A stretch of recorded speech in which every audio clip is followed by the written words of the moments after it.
Nod Krai is going to be here before we know it, and we've gotten a look at the upcoming characters, Lauma being one of them. We have the Song of the Welcome Moon trailer, the Nod Krai preview teaser, and her drip marketing. It's because of the drip marketing that we now know she will be part of the 6.0 version cast alongside Aino and Flint's. The reason I wanted to talk about Lauma is because her design has sparked lots of conversation. I found it interesting and wanted to bring this buzz into video form. The design from the front and back view is very different from the side views.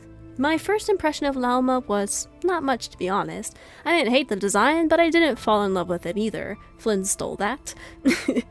The horns on her head make her stand out, and I've seen her with both short and longer horns. It makes me wonder if her horn length will change depending on her skill or something. Either way, it's a nice touch, and it clues us in that she's connecting two stags. We see this in the Nod Krai preview teaser as she's running around with a full stag body. The color palette for Lauma is a really pretty one. We have hues of blues and teals that work so nicely together. One tiny complaint is that she has the same golden accents on her design that almost every single Genshin character has. With the cool colors in her outfit, I think if these gold accents were silver instead, that would be so much prettier. At the same time, the gold does break up the shapes of the design nicely, so I think both work and it's a matter of personal preference on this one. We know she is from the Frost Moon Scions, and I like that she has little crescents around her entire design. One can be seen in the golden accents on her hip. The larger one has the larger one on the fabric over her legs. It's also an earring on her horn and another one near her neck. It's practically everywhere, showing the devotion that this faction has to the moon goddess. In the Welcome Moon trailer, we see her praying of some sort as she draws a crescent on her forehead. This theme is really strong with her design, and it's consistent throughout, which I really like. I also like that despite being a Dendro unit, she doesn't have the usual green tones. We have some teal, and that's about it. We have plenty of units that wear the same color as their element, so it's nice to see them break away from that some more.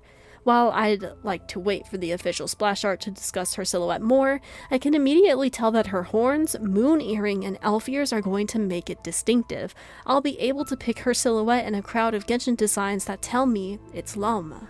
As this character has not officially come out, we don't know much about her personality, mannerisms, or interesting facts. We can only infer from what we've been given from the trailers, but the colors in her design tell me she might be more of a calm character. Based on the scene with her in the water, it tells me she has strong devotion in what she believes in. A good character design can give us clues as to who a character is, or perhaps the design contradicts what the character is completely. Either way, these are interesting tools to help immerse the viewer. While I have mostly praised this design so far, I do want to address the side view that has caused the majority of the discussion. It does look like she is barely wearing anything. If she was from a hot region, I'd be like, okay, fine. But she's not. She's from Nod Krai, which is in Snezhnaya. It's been noted for its cold climates. How was she not breezing her ass off? One of my worries for this new version was that a lot of the characters would continue to show skin. Some skin's fine, but I'm disappointed that this came true with Lauma because setting aside, she's a gorgeous and strong design. I understand that fan service and looks can appeal to viewers, but it can also break that same immersion. Here I am conflicted because we have such a fantastic design, but it doesn't make a sense for where she is and where her story will be. Considering the fact I'm writing this before stepping into Nod Krai for the first time, I could be proven wrong, and I hope so. Maybe she's immune to the cold because of her species, so her clothing style doesn't really matter. While I think that's a cheap cop-out, it's still something to justify the choices that were made in the design stage.